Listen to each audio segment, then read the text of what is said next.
मेरे भाई की शादी हो गई थी और भाभी दिखने में बहुत ही सुंदर थी। शादी के 1 महीने बाद मेरा भाई कमाने के लिए बाहर गया।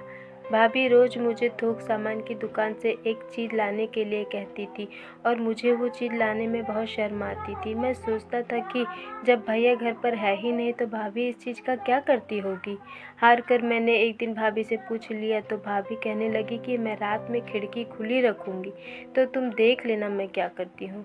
जैसे ही रात में मैंने खिड़की से अंदर झाँका, मेरे सामने का दृश्य तो मेरे पैरों तले ज़मीन ही खिसक गई, क्योंकि मेरी भाभी तो मैं आजकल भाभी से नज़र चुरा कर रह रहा था, क्योंकि मैं नहीं चाहता था कि भाभी मुझे फिर से काम बताए, जिस काम को करने की मेरी बिल्कुल भी इच्छा नहीं थी। मैं ऐसे तरीके से घर से बाहर जाता जिससे कि उन्हें पता ही ना चले कि मैं बाहर आया हूँ। लेकिन आज उन्होंने मुझे बाहर जाते हुए देख लिया और वही काम बताया जिसे करने की मेरी बिल्कुल भी इच्छा नहीं थी। मैं बगल के ही दुकान में जा रहा था। भाभी ने मुझे एक चीज़ लाने के लिए कहा जो मैं नहीं लाना चाहता था, क्योंकि अब दुकानदार भी मेरा मजाक बनाने लगे थे और मैं भाभी को मना कर नहीं सकता था, क्योंकि माँ ने कहा था कि भैया घर पर नहीं है, इसलिए भाभी कोई भी काम कहे तो उसे कर देना। इसलिए मैं उन्हें मना नहीं कर पा रहा था। मैं वहाँ गया, एक बगल खड़े होकर दुकान खुलने का राह देखने लगा। जैसे ही दुकान खुली, मैंने दुकानदार से कहा, एक बड़ी मोमबत्ती दे दो। मेरी बात सुनकर दुकानदार हंसने लगा और कहने लगा कि इतनी मोमबत्ती का तुम करते क्या हो, और आज के ज़माने में कौन इनका इस्तेमाल करता है। तुम अच्छे घर के हो, एक इन्वर्टर क्यों नहीं लेते। आज की दुनिया में तुम लोग लाइट जाने पर मोमबत्ती के सहारे क्यों बैठे रहते हो। उसकी ऐसी बातें सुनकर मुझे बहुत गुस्सा आया और गुस्से में ही उसे कहा कि तुम अपने काम से काम रखो, ज़्यादा बोलने की ज़रूरत नहीं है, और मैं मोमबत्ती लेकर घर आ गया। मेरी भाभी दरवाजे पर ही मेरा इंतज़ार कर रही थी। मेरी भाभी दिखने में बहुत ही सुंदर और गोरी थी। सभी लोगों को हैरानी होती थी कि कोई इतना सुंदर कैसे हो सकता है। इतनी सुंदर तो फिल्म की हीरोइन भी नहीं होती। भाभी की सुंदरता देखकर ही माँ ने भैया की शादी भाभी से की थी। शादी के 1 महीने बाद भी जो लोग शादी में नहीं आए थे, वो खास भाभी को देखने के लिए घर आते थे। भाभी ने तुरंत मेरे हाथ से मोमबत्ती ली और उसके बीच में जो धागा होता है उसे निकाल दिया और मोमबत्ती लेकर अपने कमरे में चली गई। शाम हो गई थी और भाभी शाम के किसी काम को हाथ तक नहीं लगाती थी। शाम होते ही वो खुद को कमरे के अंदर बंद कर लेती थी। माँ कहती, शायद वो तेरे भैया के साथ बात करती होगी। अभी तो शादी हुई दोनों की और तुरंत ही दोनों को अलग भी होना पड़ा। तेरे भैया को पैसे के लिए विदेश जाना पड़ा, पर कोई बात नहीं, 1 साल की ही बात है। तेरी भाभी इन्हीं सभी बातों से दुखी होगी। माँ भाभी में कभी कोई कमी नहीं निकालती थी, और हैरानी की बात मतलब वो एक सास होकर भी भाभी को ऐसे बर्ताव करने पर कुछ नहीं कहती थी। मेरी भाभी भी सभी के साथ बहुत अच्छा व्यवहार करती थी, लेकिन शाम होते ही वो अपने आप को कमरे में बंद कर लेती थी। और मुझे आश्चर्य इस बात का होता है कि अगर उजाले के लिए वो मोमबत्ती जलाती हैं, तो फिर उसका धागा निकालने के बाद क्या मोमबत्ती जलती होगी। फिर भाभी आखिर उस मोमबत्ती का करती क्या होगी। मुझे कुछ समझ नहीं आ रहा था। रोज़ रोज़ दुकान से मोमबत्ती लेकर आना मुझे बड़ा संकोच होता था, क्योंकि दुकानदार भी मुझ पर हंसता था। मैं दूसरे दुकान जाने के भी सोचता पर वो काफ़ी दूर थी और इसमें काफ़ी समय बर्बाद होता और उस पर गर्मी के दिन वैसे ही मैं उतने चक्कर मार नहीं सकता था, इसलिए मजबूरी में मुझे उस दुकान पर जाना पड़ता था। और तो और रोज़-रोज़ भाभी से पैसे मांगने के लिए भी मुझे शर्म आती थी।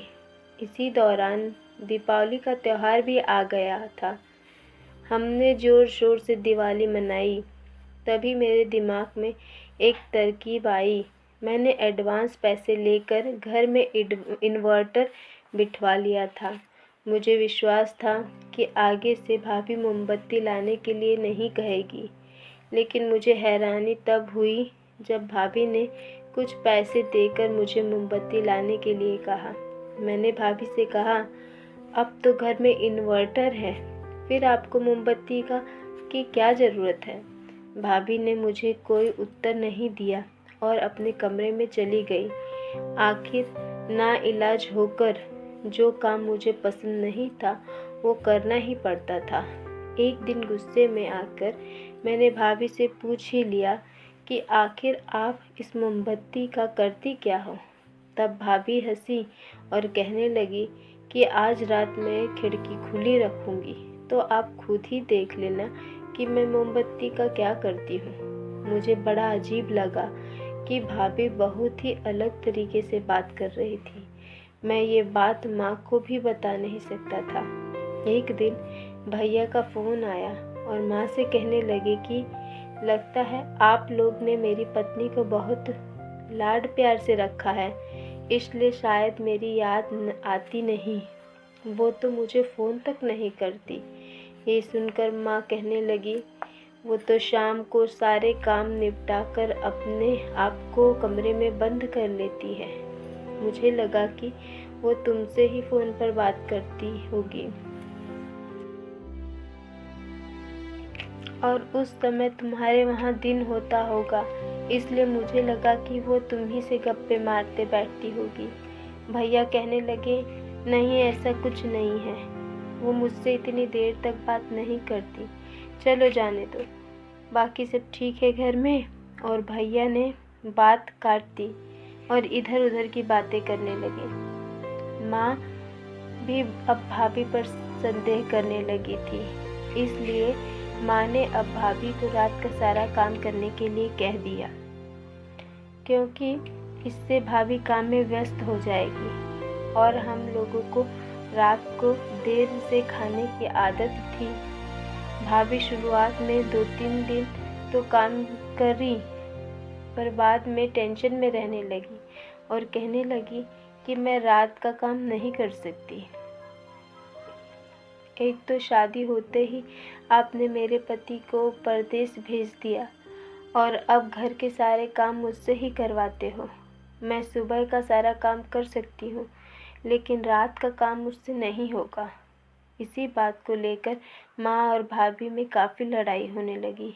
रोज़ रोज़ की इस लड़ाई से मैं तंग आ चुका था। अब मैंने मन बना लिया था कि मैं पता करके ही रहूँगा कि आखिर भाभी मोमबत्ती का करती क्या है। वैसे भी भाभी ने कहा था कि मैं खिड़की खुली रखूँगी, तब आप देख लेना कि मैं क्या करती हूँ। भाभी की रूम कोने वाला था, क्योंकि उनकी नई नई शादी हुई थी और उन्हें प्राइवेसी मिल सके, इसलिए वो रूम उन दोनों को दिया गया था। मुझे ये बात ठीक नहीं लग रही थी, क्यों एक तो रात का समय और उस पर अगर किसी ने मुझे देख लिया कि मैं भाभी के कमरे में झांक रहा हूँ तो मेरी ही बदनामी होगी। माँ भी मेरे बारे में क्या सोचेंगी कि तुझे भाभी के कमरे में झांकने की क्या ज़रूरत है। मैंने अगल बगल देखा तो कोई नहीं था, लेकिन जब मैं खिड़की के पास गया तो खिड़की बंद थी, लेकिन अंदर से एक विचित्र आवाज़ आ रही थी। मैं सोचने लगा कि भाभी आके कमरे में कर क्या रही हैं। बहुत देर तक सोचता रहा कि भाभी से पूछूं या नहीं। फिर मैंने उनसे कहा कि आपने खिड़की क्यों बंद रखी थी? तो कहने लगी कि मतलब आप मुझे देखने आए थे? मैं तो मजाक कर रही थी और आपको शर्म नहीं आती ऐसा करते हुए? मेरे कमरे की खिड़की से झाँकते हुए मैंने शर्म से गर्दन नीचे कर ली और कहा, मैं भी मजाक कर रहा था, मैं वहाँ आया ही नहीं था। मेरे ऐसे कहने पर हंसी और बोलने लगी कि कोई बात नहीं, मैं खिड़की खुली रखना भूल गई थी। मुझे भाभी का ऐसा व्यवहार बड़ा अजीब लग रहा था। मेरी माँ को भी भाभी के ऐसे व्यवहार से तकलीफ़ होने लगी और वो भी भाभी का तिरस्कार करने लगी। दूसरे दिन रात मैं फिर राह देख रहा था कि आज खिड़की खुली होगी और जब मैं भाभी के कमरे की तरफ जाने लगा तो माँ ने मुझे देख लिया और रोक लिया। कहने लगी कि तुम उधर कहाँ जा रहे हो? मैंने कहा कि मेरे दोस्त का फ़ोन आया है, इसलिए बात करने जा रहा हूँ। पर माँ कहने लगी, बात तो कमरे में भी बैठकर हो सकती है ना, बाहर जाने की क्या ज़रूरत है? वो मुझ पर चिल्लाने लगी। आखिर मैं माँ के सामने अपने कमरे में आ गया। रात में जब मुझे यकीन हो गया कि माँ अब गहरी नींद में सो गई हैं,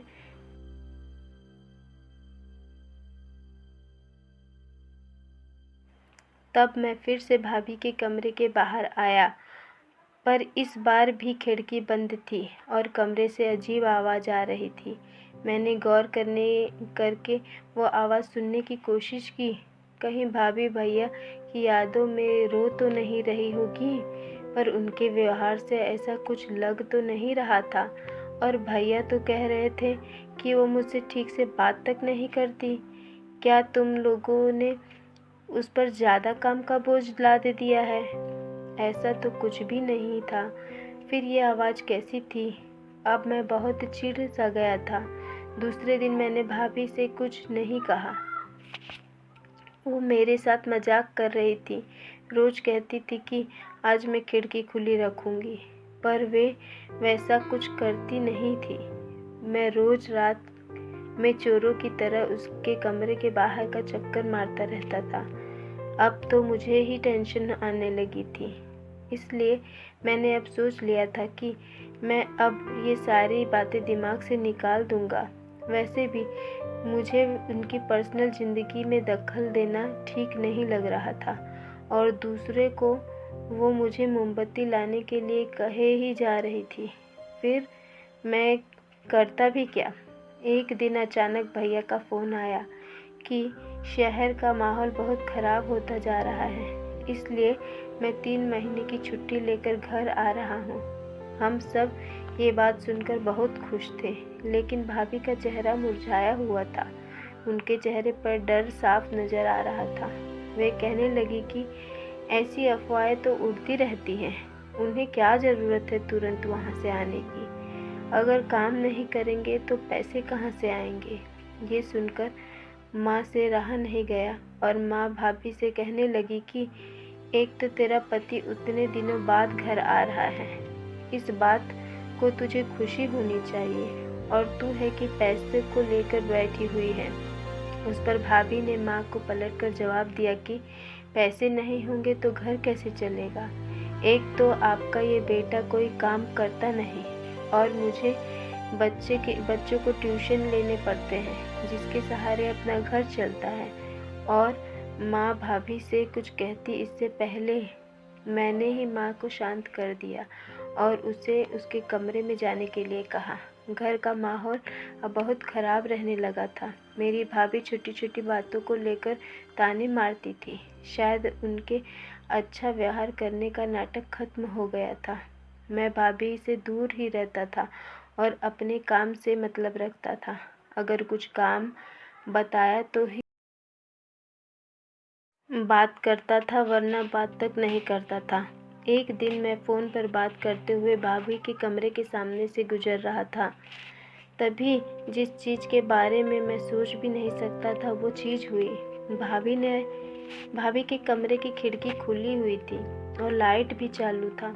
मैंने अंदर का दृश्य देखने के लिए थोड़ा झाँका और सामने जो कुछ था उसे देखकर मेरे पैरों तले ज़मीन खिसक गई। अब मुझे समझ आया कि भाभी को इतनी परेशानी क्यों होती थी। क्योंकि भाभी गरम गरम मोमबत्ती अपने हाथों पैरों पर लगाती थी। पिघली हुई मोम लगाकर जब भाभी सामने बैठी थी तब वह बड़ी अजीब दिख रही थी। अचानक उनकी नज़र मुझ पर गई। मैं तुरंत घबराया हुआ अपने कमरे में आ गया। वो सब देखकर रात भर मुझे नींद नहीं आई। सुबह होते ही मैंने भाभी से पूछा कि रात में आप वो सब क्या करती हैं। उस पर भाभी कहने लगी कि तुम्हें क्या लगता है मैं दिखने में इतनी सुंदर कैसे हूँ। मैं रोज़ रात मोम पिघलाकर अपने शरीर पर लगाती हूँ, जिससे मेरे शरीर की सारी डेड स्किन निकल जाती है और उसी वजह से मैं इतनी सुंदर हूँ। अब मुझे समझ आया कि ये सब और कुछ नहीं, भाभी की मूर्खता है। कोई अपने शरीर पर कोई कैसे अत्याचार कर सकता है।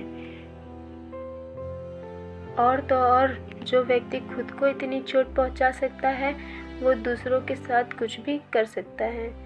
उसके बाद मैंने भाभी से बात करना ही बंद कर दिया था और ना ही किसी को कुछ बताया था। थोड़े दिनों बाद भैया भी घर आ गए और पता नहीं क्यों भैया भाभी की रोज़ लड़ाई होती थी। शायद भैया को भाभी के शादी के पहले के अफेयर के बारे में पता चल गया था। लड़ाई इस हद तक बढ़ गई थी कि भैया यहाँ तक कहने लगे कि ये पागल औरत है, अजीब सी हरकतें करती है, अजीब व्यवहार करती है, मैं इसके साथ नहीं रह सकता। और दोनों की लड़ाई बढ़ते बढ़ते तलाक तक पहुँच गई। हम सभी ने भैया को बहुत समझाने की कोशिश की। भाभी भी गुस्से में अपने मायके चली गई और वापस लौट कर नहीं आई। थोड़े दिन बाद वहाँ से तलाक के पेपर्स आए। पता नहीं क्यों पर भाभी को अपनी सुंदरता पर बहुत गर्व था, पर ये नहीं समझ आ रहा था कि ऐसा करके वो क्या हासिल करना चाहती थी।